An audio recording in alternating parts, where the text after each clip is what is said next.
আরে দেবা এ পালাচ্ছে কেন রে? কি জানি বাবা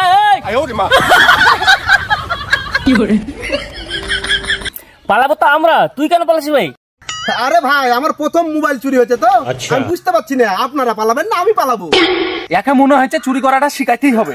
চল শিখাই চুরি করা। এই দেখ গাড়ি ও হাতে ফোন নিয়ে কথা বলবে, ওদিকে গাড়ি নিয়ে আসবি, ফোনটা হাতে ঠপ করে ধরে পালিয়ে যাবি। ভাই আসবো তাহলে? হ্যাঁ চলে আয়। চলো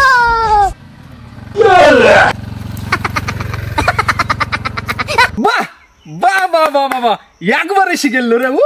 আরে দেখতে তো হবে, এটা আমি শিখাইলাম। আচ্ছা হ্যাঁ এবার চলে আয়। চলে আসো চল। চোরের উপর ডাকাতে মারো।